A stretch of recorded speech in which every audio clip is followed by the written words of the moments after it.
This is Environmental Science 2, Chapter 6, Part 2 on air pollution.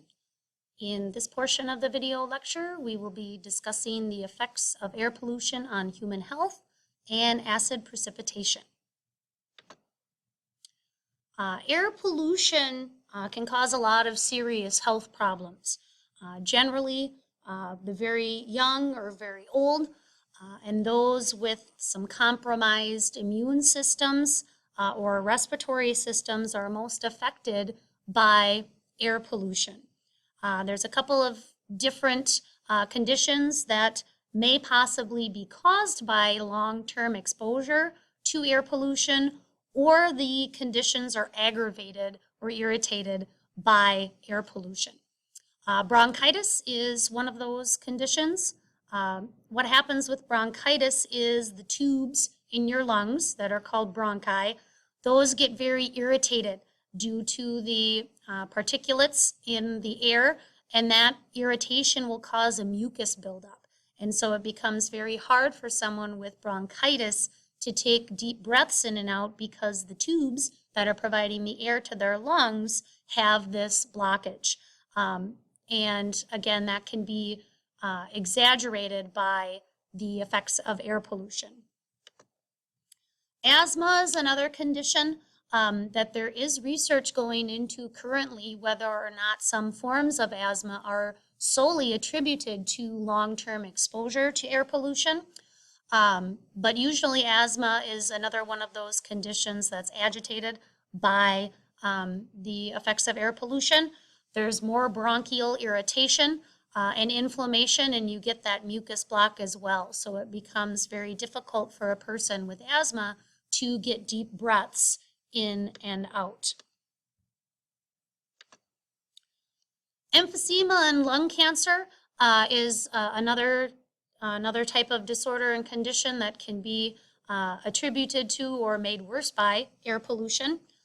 With emphysema in your lungs, there are little bundles called alveoli, and they are attached to the tubes or the bronchi, and they fill up with air when you breathe in. With emphysema, those little packages, those alveoli, lose their elasticity, and you can't push the air completely out of your lungs. So emphysema, folks with emphysema tend to wheeze, and they don't get complete breaths in and out. Some types of lung cancer are caused by the particulates in the air, so the heavy metals, things like arsenic and nickel, chromium, beryllium. They can actually mutate lung tissue, and if that information is changed, the genetic information is changed, we know that as a mutation. Air pollution does not just exist outside, it can also be a threat indoors. Indoor air pollution is when the things that we have in homes or buildings will give off what we call, remember, VOCs, those volatile organic compounds. New fabrics, like when you get a new couch, that new couch smell, those are VOCs in small amounts that are drifting off of those particles. Lots of plastics contain VOCs, many cleaning supplies and paints as well. In buildings, economically, of course, to save on heat and cooling bills, you do want a well-insulated, tightly sealed building. However, that can be a danger for indoor air pollution. And there is some research into what's called sick building syndrome, where people in businesses or even in their own home become ill due to the poor air quality and low circulation of air in those buildings. In order to reduce the effects of indoor air pollution, many businesses will put in air purifiers or filters to reduce those levels of VOCs. Radon gas is another common problem with indoor air pollution. The difficulty with detecting radon gas without the help of a detector is that radon gas is invisible, tasteless, and odorless, so it's very difficult to detect without a detector. Radon is formed from the natural decay of radioactive uranium in the earth, in the soil itself. And those vapors can travel upwards through a home or a building. And generally, the basements of homes or buildings are the worst for radon poisoning. The further up you go in the house, the worse it is, or the better it is, I'm sorry. Radon is heavier than air, so it will tend to be at the lowest parts of a building. Again, making sure that there's good air circulation in a building can help reduce the effects of radon.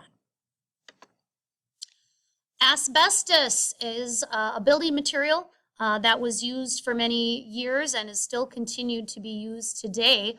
But asbestos is a connection of fibers, and if these fibers become loose or exposed, they have a lot of silica dust contained inside. And that dust, if it's kicked up into the air, once you breathe that in, that can scar your lung tissue.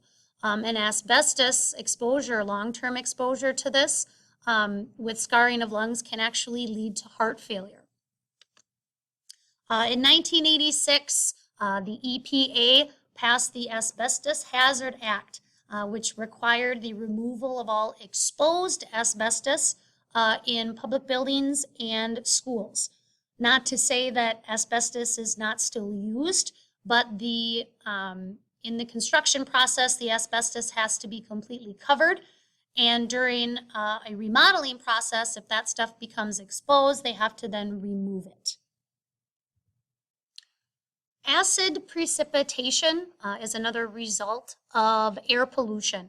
Acid precipitation would be considered a secondary pollutant because the water vapor in the air has to mix and chemically react with the particulates in the air to form a chemical reaction. So acid precipitation is a secondary pollutant. Most often this is caused by either sulfuric or nitric acids because they form when, remember, those bad oxides combine with the water vapor in the atmosphere. In order for precipitation to be considered acidic, it needs to have a pH reading of 5.6 or below on the pH scale. Remember, the pH scale measures the acidity levels in a solution. It goes from 1 to 14, 1 being very acidic, 14 being very alkaline or basic. Normal precipitation is around a pH of 6, which is slightly acidic. Regular distilled purified water is an even 7 on the pH scale.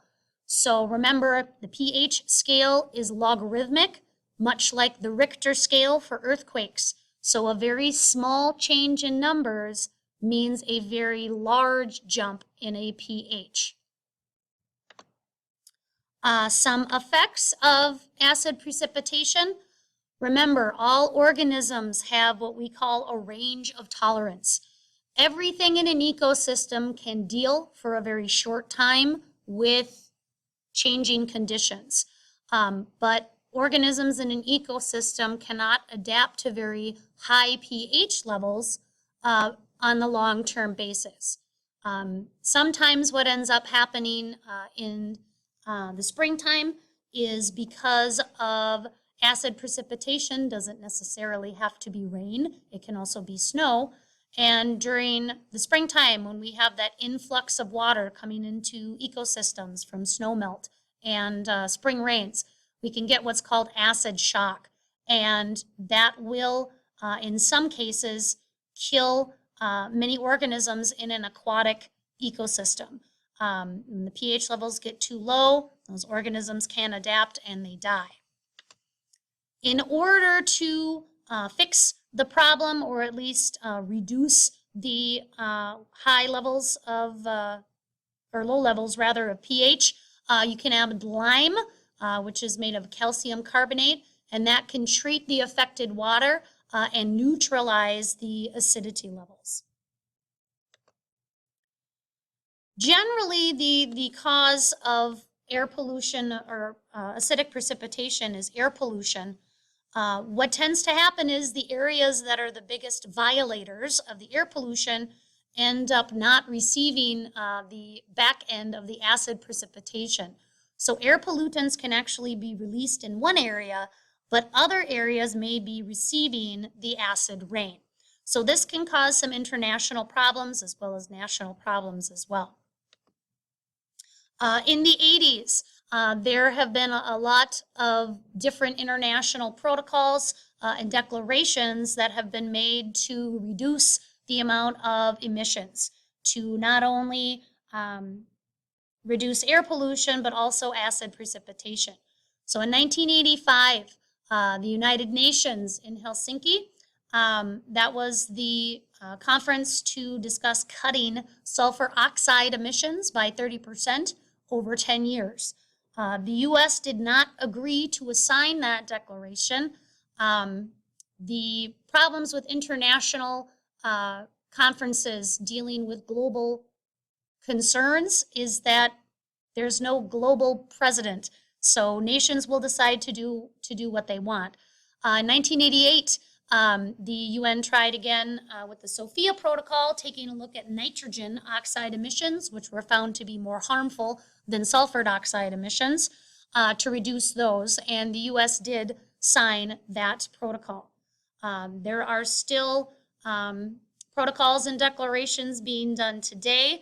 As global climate change becomes more of an issue, we may see some other of these international agreements get passed. This has been Environmental Science 2, Part 2, Chapter 6 on air pollution.